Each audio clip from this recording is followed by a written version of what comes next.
Assalamualaikum dear students. Last time हमने refrigeration के बारे में डिस्कस किया था, रेफ्रिजरेटर के बारे में डिस्कस किया था. Today we will also talk about refrigerator and what are the various components of refrigerator. थोड़ा डीप डग करेंगे कि क्या क्या कौन कौन सी फॉल्ट्स आते हैं, कैसे ये काम करता है. मैंने इवन आपको बताया था हम गैस रिफिलिंग के बारे में भी पढ़ेंगे, तो कैसे क्या होता है. So let me share my screen with you.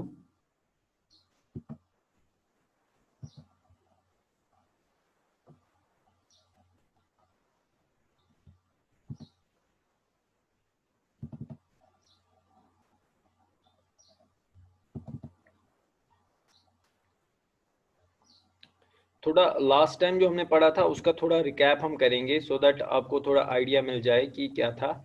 मैंने आपको पहले ही बताया कि रेफ्रिजरेटर के कुछ मेन कंपोनेंट्स हैं जिनके बारे में हमें पढ़ना है. उनके बारे में हमें ये पता होना चाहिए कि वो कैसे काम करते हैं. ठीक है, सबसे बड़ा मेजर पार्ट अगर हम कंपोनेंट वाइज देखेंगे, हमें एक चीज पे फोकस करना है, that is refrigeration cycle. Okay, refrigeration cycle में हमारे पास कॉइल्स जो रहती है, इवापोरेटर कॉइल अंदर से लगी रहती है रेफ्रिजरेटर के, और बाहर से कंडेंसर कॉइल रहती है. ये दोनों कॉइलें एक हिसाब से माना जाए तो जुड़ी हुई रहती है by means of dryer and A capillary tube, जिसको हम एक्सपेंशन वाल्व भी बोलते हैं, थ्रॉटलिंग वाल्व भी बोलते हैं. ये कैपिलरी ट्यूब जनरली कॉपर की वायर जैसी ट्यूब स्ट्रक्चर की वायर जैसी रहती है, और इसका डाया बिल्कुल ही छोटा रहता है. और बिकॉज ऑफ स्मॉल डाया होता क्या है, जो भी गैस हम इसके थ्रू, रेफ्रिजरेंट गैस जब हम पास करते हैं, because of its small diameter, what happens, there is a tremendous decrease in the temperature as well as in the pressure as well. So परसों भी मैंने आपको एक स्लाइड दिखाई थी जिसमें अगर मान के चलो आप 8 बार का हमारे पास नीचे प्रेशर रहता है और 45 डिग्री सेल्सियस का टेम्परेचर रहता है, जैसे ही वो हमारा जो गैस है that travels through the capillary tube, जो आउटपुट पे, जो इवापोरेटेड कॉइल के आउटपुट पे निकलता है, उसका जो टेम्परेचर है बहुत ही कम रहता है, अराउंड -25 डिग्री सेल्सियस, और प्रेशर भी अराउंड 0.3 बार्स का रह जाता है. तो इवापोरेटर में क्या वेपराइजेशन प्रोसेस जो होता है हमारा, वो इवापोरेटर में रहता है, क्योंकि इवापोरेटर जो है वो जर्नली, इवापोरेटर कॉइल जो है वो रेफ्रिजरेटर के अंदर रहती है. तो उससे क्या होता है कि जब भी हम कोई गर्म चीज अंदर रेफ्रिजरेटर के अंदर रखेंगे, तो इवापोरेटर में जो रेफ्रिजरेंट, कूल रेफ्रिजरेंट होता है, वो एक हिसाब से ऐसा मान के चलते हैं, वो एक तरह से हीट एक्सट्रैक्ट करता है उस चीज से जो हमने अंदर रखी हुई होती है, और उसकी वजह से वो वापस अपनी शेप तब्दील कर जाता है, वो वेपर में चेंज हो जाता है. ठीक है, in refrigerator you will see that in condenser coil, जो हमारे पास रहती है, कंडेंसर कॉइल हो, इवापोरेटर कॉइल हो, there is we can say there is a state change of this refrigerant from solid, we can say from liquid to gas and from gas to liquid as well.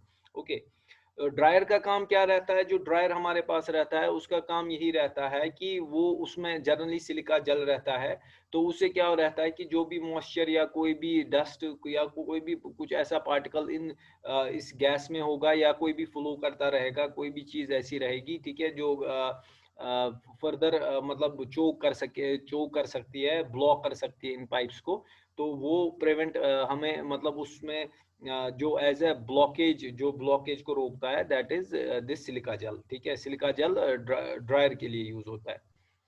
So now comes the question, जो हमारे पास अब basic चीजें हैं इसकी, जो हमारे पास wiring diagram है, मैंने परसों भी आपको दिखाया था.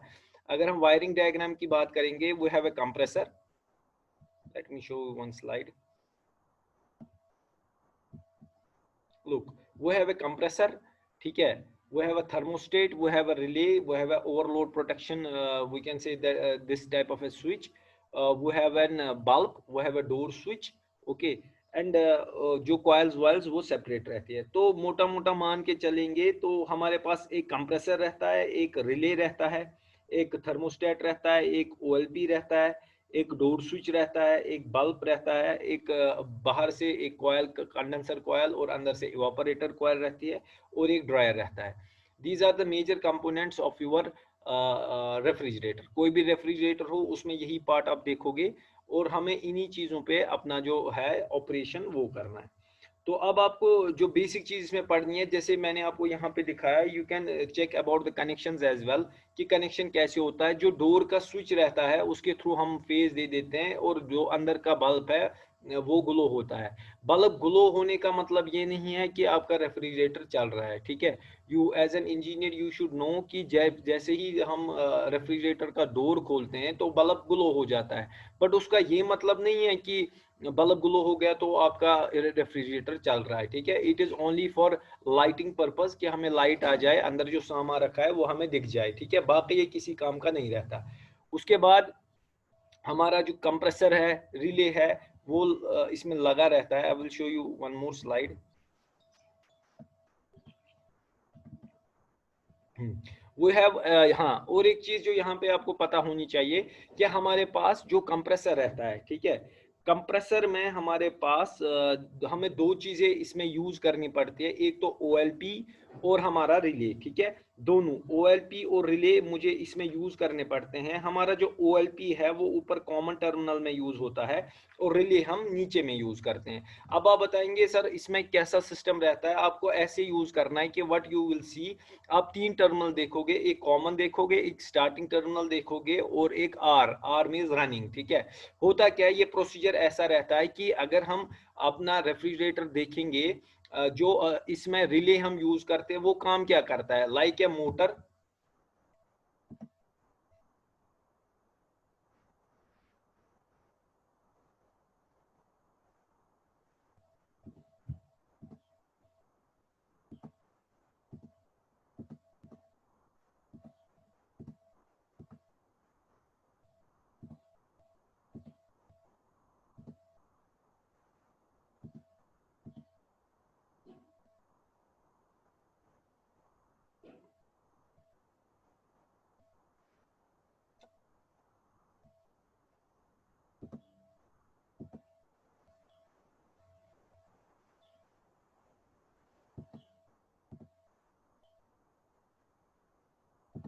आवाज आ रही है आपको मेरी?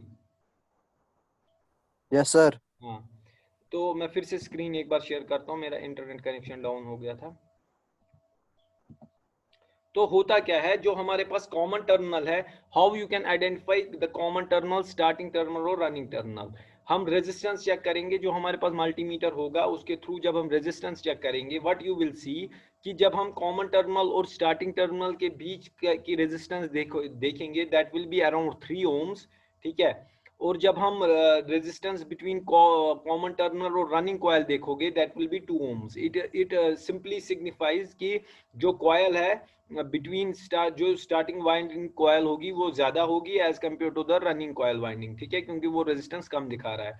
और ओवरऑल जब हम स्टार्टिंग और रनिंग के टर्मिनल्स के बीच की रेजिस्टेंस देखेंगे, that will be 5 ohms, because starting और रनिंग को हम ज्वाइन जब करेंगे, क्योंकि दो रेजिस्टेंस इस सीरीज में है, that will add up to 5 ohms। हमें इसकी तरफ ध्यान नहीं देना है। इन केस आपके पास ओवरलोड रिले फॉर एग्जांपल नहीं होगा, तो OLP नहीं होगा, या आपके पास जो हमारे पास रिले है, ठीक है, that is also known as open type relay. Relays के बहुत सारे टाइप्स है, जैसे ओपन टाइप रिले हो गया, बॉक्स टाइप रिले है, LMS टाइप रिले है, ठीक है।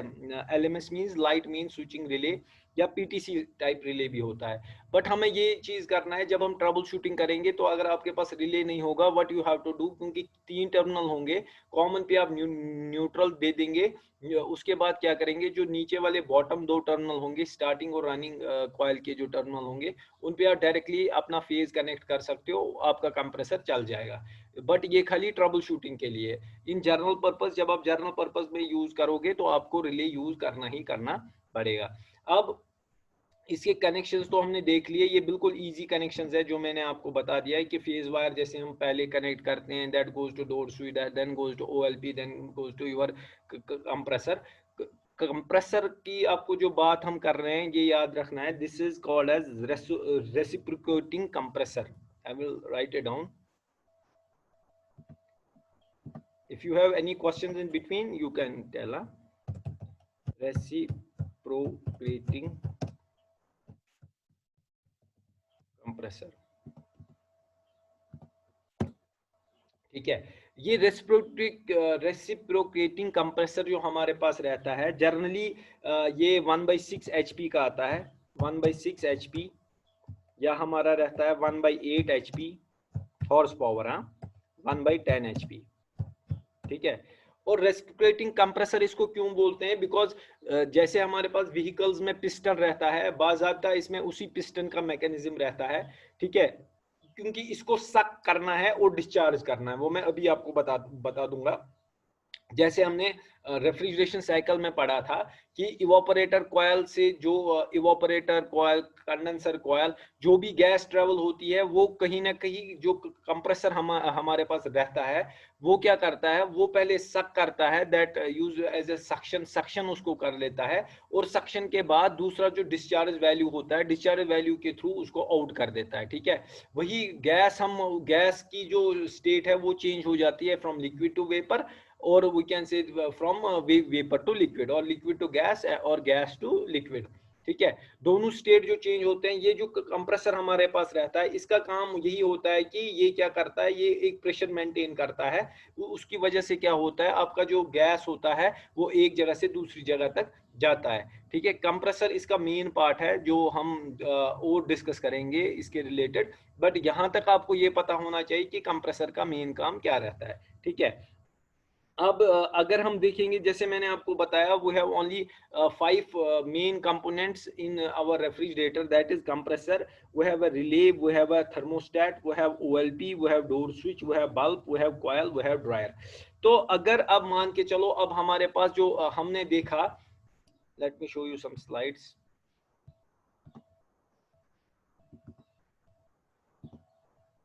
देखो, अब मान के चलो हमें क्या करना है, what we have to do, कि हमारे पास, हमें पता है एक कंप्रेसर नीचे लगा होगा, ठीक है।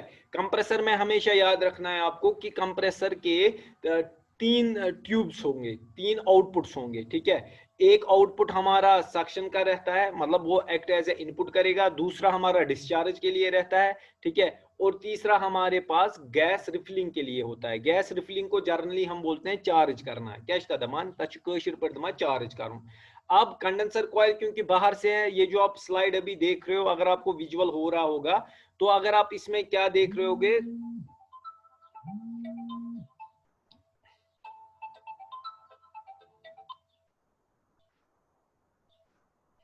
हम अगर ये देख रहे होंगे, यहाँ पे अगर आप देख रहे होगे कि हम क्या कर रहे हैं, क्योंकि पहले ही जब भी आपको किसी भी,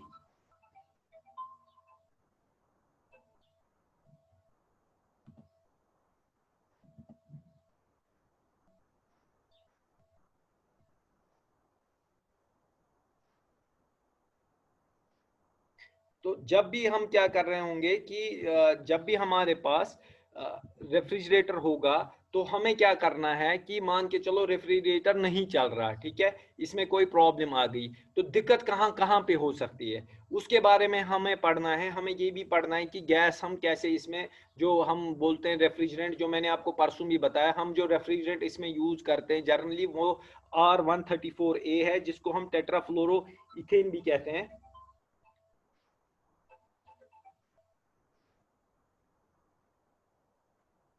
टेट्राफ्लोरोइथेन भी जिसको हम कहते हैं। और दूसरा गैस जो हमारे पास रहता है R22, जिसको क्लोरोडाइफ्लोरोमीथेन भी हम कहते हैं, ठीक है।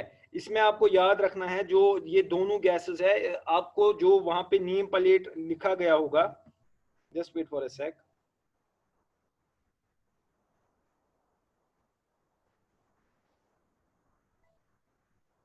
तो हम क्या करते हैं, अब जैसे कि मान के चलो मैंने आपको बताया कि हमारे पास क्या क्या रहता है, तो उस केस में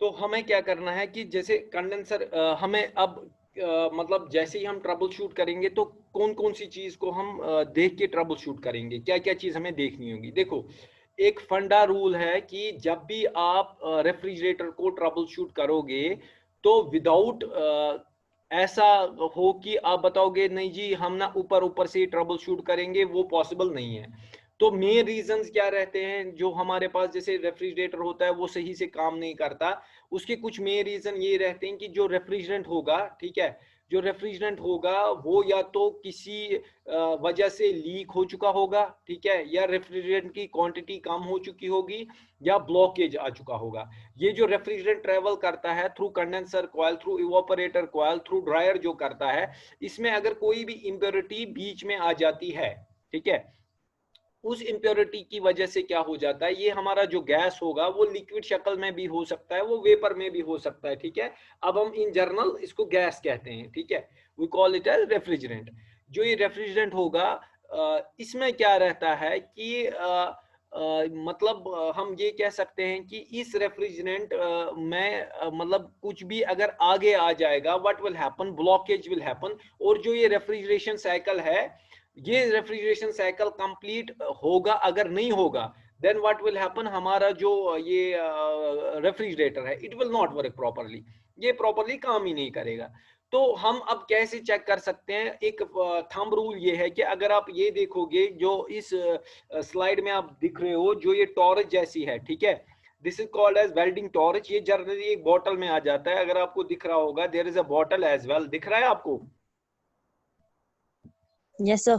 हाँ, ये एक बॉटल है, इसमें गैस भरा होता है, ब्यूटेन गैस, ठीक है, हम ये एज ए वेल्डिंग यूज करते हैं इसमें। तो हम जनरली क्या करेंगे, जो कंडेंसर कॉइल बाहर से होगी हम उसको थोड़ा सा हीट अप करेंगे। उस हीट अप करने की वजह से क्या होगा, मे बी अगर अंदर से एयर या किसी जगह मॉइस्चर का ब्लॉकेज होगा, वो ब्लॉकेज दूर हो सकता है, ठीक है। बट ये generally in 100 out of we can say 100 में से आपको 20% चांसेस है कि जो आपका ब्लॉकेज होगा गैस का अंदर से रेफ्रिजरेंट का, वो दूर हो सकता है, ठीक है, इस काम से वो दूर हो सकता है। बट इट इज नॉट 100% कि इस वजह से आपका जो रेफ्रिजरेंट मतलब रेफ्रिजरेटर नहीं चल रहा था वो काम करना स्टार्ट हो जाएगा। नाउ हमें क्या चीज करनी है, हमें दो चार इसमें प्रोसेसेस रहते हैं। देखो, फर्स्ट प्रोसेस ये है, हम इसमें क्या करेंगे, we can do one thing कि जो कंडेंसर कॉइल या इवापोरेटर कॉइल है, जो उसमें कचरा जमा हुआ होगा, डस्ट जमा हुआ होगा, या what ever type of gas में कोई भी इम्प्योरिटी होगी वो जमा हुई होगी, वो हमको निकालनी पड़ेगी। That will be the first step, ठीक है। First step will B checking the evaporator coil, the condenser coil. We have to check both the coils whether any sort of impurity is present inside or not. तो वो कैसे हम करेंगे, क्योंकि ये coil type structure है और dryer के साथ अटैच किया गया है। पहले हमें इस ड्रायर को निकालना होगा, जो मैंने आपको पहले ही बताया। ये ड्रायर आप बीच में देख रहे होगे, जो ड्रायर आपके पास आपको दिख रहा होगा, ठीक है, इस ड्रायर को आपको निकालना पड़ेगा। जब तक आप ये निकालोगे नहीं, तब तक जो कॉयल है ये, क्योंकि ड्रायर के साथ बंधी रहती है और दूसरे साइड से कैपिलरी ट्यूब इसके साथ अटैच किया हुआ होता है, तब तक आप कुछ नहीं कर पाओगे। ये हम इसी वेल्डिंग टॉर्च की मदद से निकालते हैं। एक आयरन प्लेट इसके पीछे रखते हैं। उसका मेन रीजन ये रहता है आयरन प्लेट का कि जो बॉडी हमारी होगी रेफ्रिजरेटर की, उसको कोई डैमेज ना पहुंचे। धीरे धीरे धीरे धीरे जब हम इसको हीट अप करते हैं, हम इसको निकालते हैं, ठीक है। निकालने के बाद, क्योंकि ये लगभग 50-60 रुपए का या 100-150 रुपए तक के भी हमारे पास ये ड्रायर आ जाते हैं, इनके अंदर सिलिका जल या ड्राई बॉल्स भी रहते हैं, वो हम निकालते हैं और इसको फेंक ही देते हैं, बिकॉज इसमें इंप्योरिटीज पहले से ही रहती है। वो यूज ए न्यू वन, हम नया वाला यूज करते हैं। बट पहली बात कि हमें ये पहले लगाना नहीं है, ठीक है, जो मैं आपको स्लाइड दिखा रहा हूं ये लगाने का प्रोसेस है, हमें ये पहले लगाना नहीं है। हमें क्या करना है, जैसे ही हम इसको निकालेंगे, ठीक है, हम इसको निकालेंगे, what we will do, we will on our compressor, हम अपने कंप्रेसर को ऑन करेंगे। वो मैं इंशाल्लाह आपका जो नेक्स्ट स्टेप होगा वो उसमें दिखाऊंगा।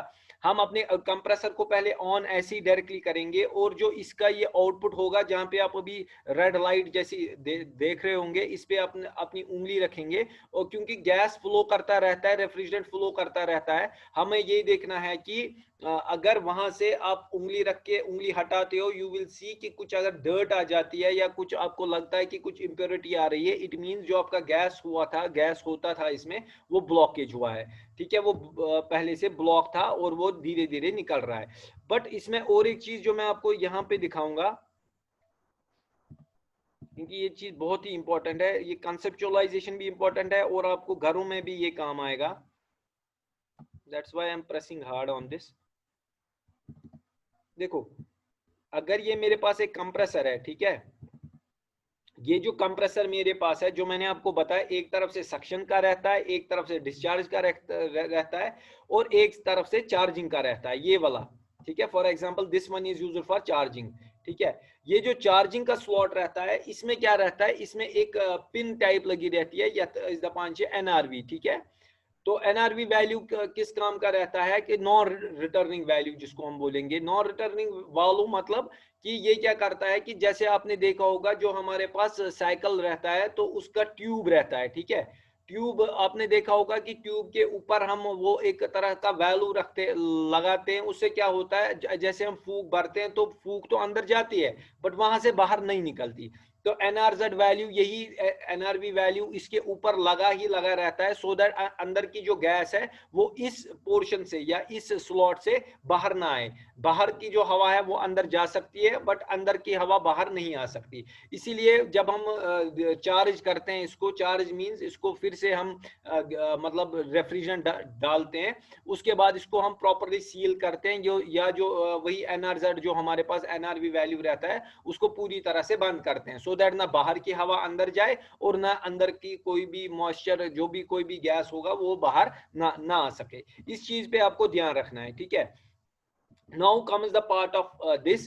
पहले मैंने जैसे आपको बताया कि हमें क्या करना है, हमें जो भी इवापोरेटर कॉयल है, इवापोरेटर कॉयल या कंडेंसर कॉयल है, हमें इसमें इंप्योरिटी चेक करना है, विदर इसमें कोई इंप्योरिटी तो नहीं है। अगर कोई इंप्योरिटी है तो वो हमें बाहर निकालनी है। हम ये कैपिलरी ट्यूब को काट के, नीचे से एक ट्यूब कटर हमारे पास रहता है, तो वो काट के हम क्या करेंगे, इस सिलिका जेल वाले जो ड्रायर होगा इसको बाहर निकालेंगे, और फिर इस पे हाथ रख के, क्योंकि एक तरफ से जो हमारा ये जो कंप्रेसर है वो चल रहा होता है, उसको निकाल, वो उसको ऑन रख करके ही हम इसके एक पोर्ट पे उंगली रख के ये देख सकते हैं कि अगर कोई इंप्योरिटी आ रही है देन इट्स गुड, अगर नहीं आ रही है तो कोई प्रॉब्लम नहीं है। इसके बाद हम क्या करेंगे, अगर इन केस वहां से हमें कोई भी इंप्योरिटी कुछ भी नहीं मिल रहा, we will do one thing, हम एक दूसरा वाला जो नया वाला हमने ये ड्रायर लाया होगा इसको लगा के अपनी वेल्डिंग रॉड, हाँ, और इसमें हम एक ब्रिजिंग रॉड यूज करते हैं, जैसे नॉर्मली हम सोल्डर यूज करते हैं, इसको जो रॉड आप इसमें देख रहे होंगे, हाथ में जो रॉड देख रहे होंगे इसको ब्रिजिंग रॉड कहते हैं, और एक पाउडर भी इसके हाथ में, that acts as a flux. ठीक है, ऊपर की तरफ से इस ब्रिजिंग रॉड को यूज करते हैं। ठीक है, इसको थोड़ा ऊपर से ना फोर्स करके ये एक हिसाब से मेल्ट हो जाती है और फ्लक्स को डाल के ये प्रॉपरली सील अप हो जाता है। बिकॉज अगर ये सील अप नहीं होगा, हम जब इसमें रेफ्रिजरेंट डालेंगे तो क्या होगा कि वो रेफ्रिजरेंट लीक होगा, and after some period of time वो रेफ्रिजरेंट उसी के साथ खत्म हो जाएगा। तो हमें इस चीज की इंश्योरिटी बहुत ही ज्यादा होनी चाहिए कि जो भी आप वेल्डिंग कर रहे हो वो प्रॉपर वेल्डिंग कर रहे हो कि नहीं कर रहे हो। इसके बाद नीचे से हम कैपिलरी ट्यूब को फिर से इंसर्ट करेंगे और इसको पूरी तरह से कंप्लीटली फिर से वेल्ड करेंगे। नीचे से आपको फ्लक्स या ब्रिजिंग रॉड की उतनी जरूरत नहीं पड़ती, बिकॉज नीचे से दोनों जो है कॉपर के ही होते हैं, तो ये इजीली आराम से नीचे से सील हो जाता है। ठीक है, अब इसके बाद जो प्रोसीजर हमारे पास रहता है, क्योंकि हमने कंडेंसर कॉयल को इसको तो ऊपर से चेक कर दिया, नीचे से जो अब इवापोरेटर कॉयल जा रही है हमें उसमें भी चेक करना पड़ता है। इवापोरेटर कॉयल को कैसे चेक करेंगे, you have to cut the coil, आपको कॉयल को बीच में से काटना है, जैसे अभी स्लाइड में आप देख रहे हो। ठीक है, आपको कॉयल को बीच में से काटना है। जब आप बीच में से काटोगे, ठीक है, you have to use your welding, जो हमारे पास वेल्डिंग गन होगा उसको यूज करना है। उसको काट के जो उसका एक सिरा होगा, ठीक है, उस एक सिरे को इसी तरह जैसे पहले स्टेप में हमने किया था, ठीक है, वो हाथ रख के हमें ये देखना है कि वो जो वहां से सक्शन हो रहा है वो यहाँ से गैस तो कहीं किसी जगह से कोई हवा तो नहीं लीक हो रही या कुछ तो नहीं लीक हो रहा है। ठीक है, अगर वैसी कोई कंडीशन बन जाती है तो हमें वो चीज चेक करनी पड़ेगी कि किस वजह से। जैसे अभी जो स्लाइड आप देख रहे हो, जब हमने मतलब ये प्रोसीजर एम्प्लॉय किया तो हमें ये लगा कि नहीं, जो कैपिलरी हमने लगाई है, कैपिलरी ट्यूब है, वहां के एक पोर्शन से जो हवा है वो वापस निकल रही है।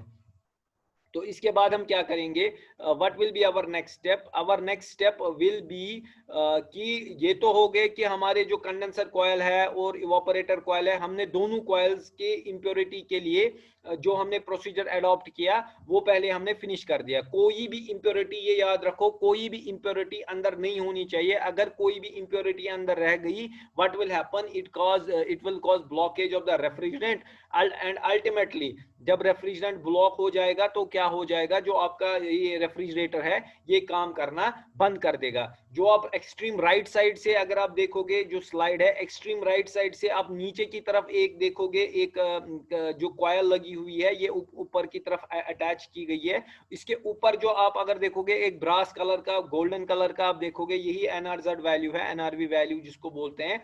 यही इसी पोर्शन से हम अपना जो कंप्रेसर हमारा होता है, जो इन शॉर्ट हम गैस भरते हैं, वो इसी वैल्यू के थ्रू हम अंदर इसमें जो हमारे पास कंप्रेसर होता है इसमें गैस डालते हैं और अल्टीमेटली वही गैस जो है या रेफ्रिजरेंट है through out the condenser and evaporator coil flow करता रहता है। इसके बाद जो प्रोसेस हमारा रहता है, दूसरा प्रोसेस जनरली रहता है कि हमें प्रेशर क्रिएट करना है। हमें प्रेशर क्रिएट क्यों करना है, what is the reason of creating pressure. देखो आपको समझना है कि जैसे ही हमारा रेफ्रिजरेटर खराब हो गया, मैंने आपको बताया it is an one time activity. आप अगर गैस डाल के तुम दपियो वल कह परवाह इंप्योरिटी द्राय कहें, वल वन त्रोस बे गैस त्रो बे गैस बरोस बे तो पत वो क्या गए, but ultimately what will happen, may be किसी और कारण की वजह से 10 दिन के बाद 15 दिन के बाद ये रेफ्रिजरेटर फिर खराब होगा और फिर आपको गैस चार्जेस फिर से डलवाने के चार्जेस पड़ेंगे।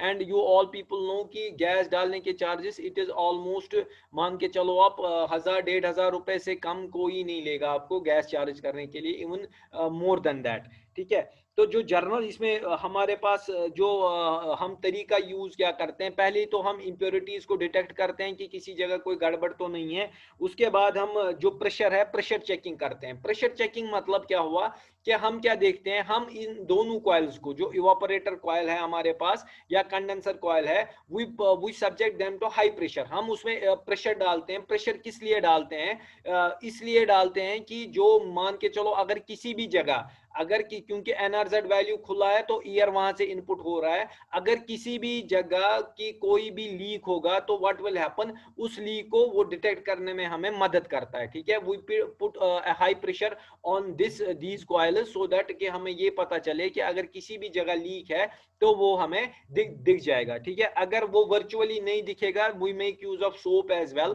ठीक है, हम सोप का यूज कर सकते हैं और कॉइल के ऊपर से बाहर से वो लगा सकते हैं और हमें ये पता चलेगा कि जब हम प्रेशर दे देंगे तो प्रेशर से क्या होगा कि जो हमारे पास कॉइल होगी, अगर उसने मतलब एयर बबल्स वहां से आ गए तो हमें ये पता चलेगा नहीं जी यहाँ पे तो इसके प्रेशर की वजह से कुछ पाइप में गड़बड़ है, तो हमें या तो कॉइल रिप्लेस करनी पड़ेगी या कोई और अल्टरनेटिव देखना पड़ेगा। नाउ उसके बाद हम क्या करेंगे, क्योंकि पहले मैं आपको ये इनिशियली बताऊंगा, afterwards we will go through it. ठीक है, इसके बाद हम क्या करेंगे, we will make vacuum inside these coils. Vacuum का क्या मतलब है, जो पहले हमने, क्योंकि हमने कंप्रेसर में ईयर एक तरफ से ईयर नोजल ऊपर रखी थी, इस चार जहां से करते हैं हम रेफ्रिजरेंट डालते हैं वहां से हमने ऊपर रखा था, तो ईयर का इनफ्लो था और वही ईयर अंदर जा रहा था। तो उस ईयर को खत्म करने के लिए वो have to create a vacuum, अंदर से हमें एक वैक्यूम क्रिएट करना है सो दैट जब हम रेफ्रिजरेंट इसमें डालेंगे तो खाली अंदर से रेफ्रिजरेंट रहना चाहिए, कोई भी एयर का कंटेंट उसमें नहीं रहना चाहिए। अगर एयर का कंटेंट अंदर से रह गया तो अल्टीमेटली व्हाट विल हैपन, जो आपका ये कंप्रेसर है तो वो सही से काम करना बंद कर देगा। कंप्रेसर तो चलेगा बट अंदर से जब आपका गैस ही ब्लॉक हो जाएगा, आपका जो गैस जब ब्लॉक हो जाएगा तो अंदर से वो सही से काम नहीं करेगा। चौथा स्टेप हमारा रहता है गैस चार्जिंग का, वो भी मैं आपको दिखाऊंगा। गैस चार्ज मतलब गैस इसमें कैसे डालेंगे, परसों भी मैंने बताया आपको, R134A रेफ्रिजरेंट हम यूज करते हैं। उस रेफ्रिजरेंट को हम लगभग जो आपकी कैपेसिटी होगी, रेफ्रिजरेटर की कैपेसिटी होगी, उसके हिसाब से उतने ग्राम्स हम उसमें डालते हैं। ठीक है, जनरली एक बोतल जो रेफ्रिजरेंट की आती है 134A रेफ्रिजरेंट की लगभग 450 ग्राम्स की जाती है, तो उसमें से हम आराम से 3 या 4 रेफ्रिजरेटर में अपना जो गैस है वो रिफिल कर सकते हैं। ठीक है, और चौथा स्टेप इसमें आ जाता है कि हमें जो जो कनेक्शन हमने काटे थे, ठीक है, जो जो कनेक्शन हमने काटे थे वो हमें दोबारा से बंद करने पड़ेंगे। ठीक है, जहां जहां पे हमने ब्रेक लगाई थी, बिकॉज ड्यूरिंग चेकिंग हमने ब्रेक्स लगाए थे, तो वो वहां से हमें चेक करना है। और एक स्टेप इसमें एक इंपॉर्टेंट है, जब हम गैस रिफिल करते हैं तो हम उसमें ना एक एंटी मॉइस्ट या एंटी चोक एक ट्यूब जैसा रहता है, उसमें एक फ्लूइड जैसा एक आइटम रहता है, that acts as like we can say that वो बिल्कुल पेट्रोल की तरह रहता है, वो क्या वो भाप बन जाता है जल्दी से। वो एक एंटी मॉइस्ट ट्यूब हम इंजेक्शन के थ्रू इसमें इंसर्ट करते हैं, सो दैट कि जो अंदर से अगर किसी भी जगह मॉइस्चर या कुछ हो, वो उसको आगे बहुत लाइफ लॉन्ग के लिए प्रोटेक्शन दे देता है। ठीक है, तो जनरली अगर हम स्टार्ट करेंगे तो स्टार्ट में जैसे मैंने आपको बताया इम्प्योरिटीज चेक करनी है हमें। ठीक है, अंदर से भी आप अगर स्लाइड देख रहे होगे तो पहले हमें इनिशियली हीट अप करना है। अंदर जैसे फ्रीजर में रहेगा थोड़ा सा ये जो इवापोरेटर कॉइल अंदर से है, इसको फ्रीज करना है, तो थोड़ा ना इसको हीट देना पड़ता है, सो दैट अगर कोई भी ब्लॉकेज हो इसमें वो निकल जाए। अगर इनिशियली इसके थ्रू कुछ भी नहीं होता, आपका जो रेफ्रिजरेटर है वो फिर भी काम नहीं करता, देन वो have to use another procedure, जो मैंने आपको बताया कि इंप्योरिटीज चेक करने के लिए आपको सारा कुछ खोलना पड़ता है। ठीक है, आपको यहाँ से भी मतलब आपको सक्शन पाइप नहीं, जो बाहर वाली पाइप हमारी होगी वहां से जो रॉड होगी, जो आउटलेट होगा, वहां से आपको तार काटनी पड़ती है, ये कॉइल काटनी पड़ती है, और आपको उसी के थ्रू यूज करना पड़ता है। नाउ कम्स हियर क्वेश्चन, यहाँ पे ये आता है कि अगर हम अब इसके बाद कौन सा स्टेप करेंगे जिससे हमें जो प्रेशर है वो मेंटेन कर सकते हैं। प्रेशर के लिए आपको क्या करना होगा, आपको एक सेकंड कंप्रेसर यूज करना पड़ता है। ठीक है, एक दूसरा कंप्रेसर आपको आपके साथ होगा ही होगा। हम क्या करते हैं उसमें कि कंप्रेसर का जो आउटपुट रहेगा, ठीक है, उसका तो क्योंकि एक सक्शन होगा एक डिस्चार्ज होगा, जो उसका डिस्चार्ज होगा वो हम एक चीज यूज करते हैं जिसको ये आप अगर देख सकते हो यहाँ पे, इसको बोलते हैं मैनीफोल्ड वैल्यू, MENIFOLDVALUE। मैं इसमें आपके चैट बॉक्स में भी लिखता हूं।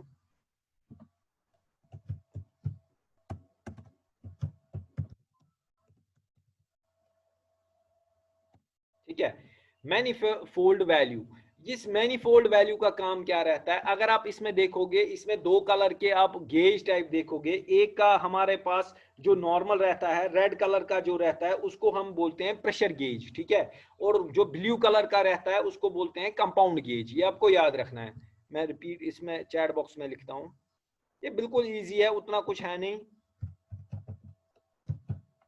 प्रेशर गेज, कंपाउंड गेज, ये दो गेजेस हमारे पास रहते हैं, और इसके जो है आउटपुट 3 रहते हैं। ठीक है, अगर तु वुचो अथ मन 3 आउटपुट। सर ब्लू कलर का खुदरा है, एक कंपाउंड गेज है ब्लू कलर का, उसको कंपाउंड गेज बोलते हैं, और जो रेड कलर का है वो प्रेशर गेज बोलते हैं। जो हमारे पास रेड कलर का रहता है that is used for pressure, और जो कंपाउंड वाला गेज रहता है जो ब्लू कलर का रहता है, ये हम वैक्यूम क्रिएट करने के लिए यूज करते हैं, और जब हम रेफ्रिजरेंट इसमें मतलब अंदर डालते हैं वो उसके काम आता है। मैं इसकी वर्किंग आपको बताऊंगा ये काम कैसे करता है।